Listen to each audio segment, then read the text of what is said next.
Mimi naitwa Dr. Yona Hebron Mwaruisi, ni mkurugenzi udhibiti wa dawa za binadamu na mifugo katika mamlaka ya dawa na vifaa tiba TMDA. Niseme tu kwamba katika nchi yetu sasa tuko katika mapambano dhidi ya dawa duni, bandia na zisizosajiliwa, na sisi kama taasisi ya serikali, taasisi ya udhibiti, tunatambua kabisa kwamba wadau wetu wakubwa ambao ni wananchi watusaidie katika kupambana na bidhaa hizo. Na mchango mkubwa wa wananchi kwanza kabisa ni kutoa taarifa kwa mamlaka ya dawa na vifaa tiba na ofisi zingine za serikali ili kuweza kuwafichua wale wote ambao wanajihusisha na bidhaa hizo zisizofaa. Na tuna ofisi katika kanda 8 katika kanda ya magharibi tuna ofisi pale mkoa wa Tabora, Dodoma. Kanda ya kati makao makuu tuna ofisi pale Dodoma, lakini ofisi ya kanda ya kati iko pale Morogoro. Tuna ofisi vile kule kusini, kanda ya kusini pale Songea, mkoa wa Nyanda za Juu Kusini. Tuna ofisi kanda ya Ziwa Mashariki pale Mwanza.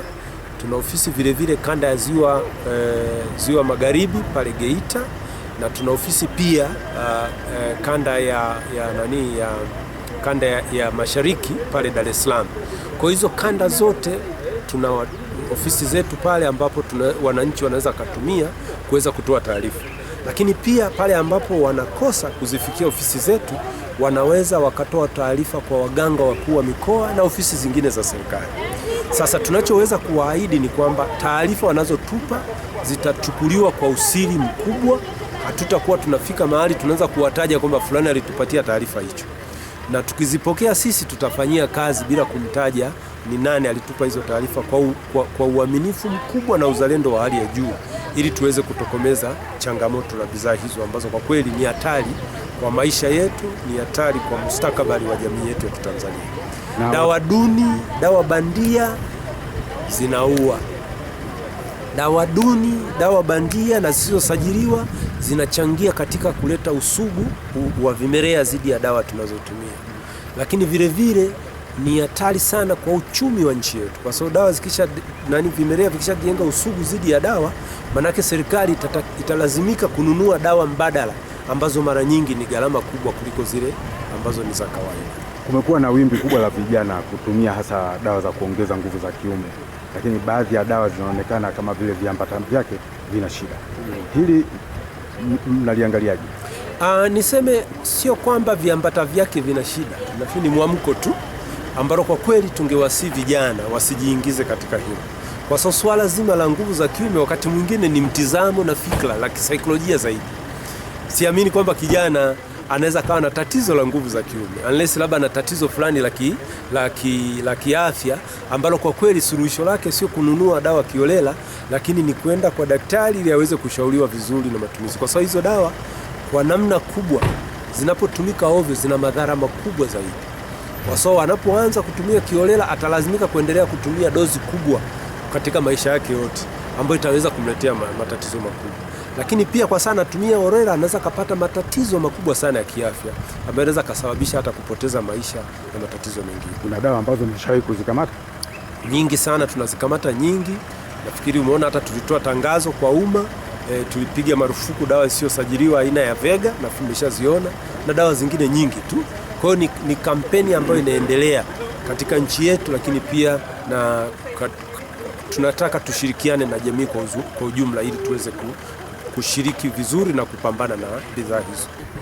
Naitwa Gaudensia Simwanza, mimi ni meneja ya mawasiliano na elimu kwa umma TMDA, yani mamlaka ya dawa na vifaa tiba.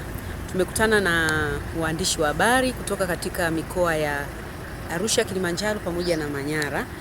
Kikubwa ni kutaka washiriki katika kampeni yetu ambayo tuko nayo mwaka huu, kampeni ya kuokoa maisha, kupambana dhidi ya dawa duni, bandia pamoja na vifaa tiba duni pamoja na bandia.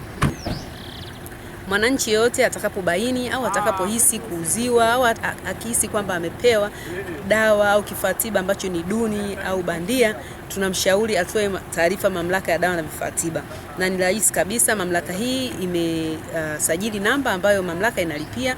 Ni swala la mwananchi kupiga tu hiyo namba bure, kwa maana mamlaka inalipa hiyo namba, na nambari hiyo ni 0800110084. Akipiga tu, akitoa taarifa, tutaificha ile siri yake, kwa sababu tuna utaratibu, tuna sera ya kulinda wadokezi. Ukitoa taarifa, hamna mtu yote atakayejua umetoa taarifa juu ya hizi bidhaa ambazo tunazisimamia za dawa, vifaa tiba, lakini ukitoa taarifa kuhusiana na bidhaa ambazo ni duni, bandia au ambazo hazijasajiliwa. Polio ni ugonjwa hatari unaosababishwa na virusi vya polio. Ugonjwa huu hushambulia zaidi watoto wadogo. Virusi vya polio huambukizwa kupitia kula vyakula au kunywa vinywaji ambavyo vimechafuliwa na kinyesi kutoka kwa mtu mwenye virusi hivyo. Dalili kuu za ugonjwa wa polio ni kupooza kwa ghafla kwa viungo vya mwili, hususan miguu au mikono. Dalili za awali ni pamoja na homa, kutapika, mwili kukosa nguvu, maumivu ya kichwa, kukakamaa shingo na maumivu ya viungo. Ugonjwa huu hauna tiba. Njia kuu ya kujikinga na ugonjwa wa polio ni kupata chanjo dhidi ya virusi vya polio. Mtoto ambaye hajapatiwa chanjo huwekwa kwenye hatari ya kuambukizwa ugonjwa huu na kuambukiza jamii inayomzunguka. Ewe mzazi au mlezi, chukua hatua sasa. Imarisha kinga mwili ya mtoto wako leo. Mpeleke akapate chanjo ili kumlinda dhidi ya madhara ya magonjwa hatari yanayozuilika kwa chanjo. Mpe chanjo, zuia polio. Kwa taarifa, elimu na ushauri, tafadhali piga simu nambari 199 bure. Ujumbe huu unaletwa kwako na Wizara ya Afya kwa kushirikiana na wadau wa chanjo.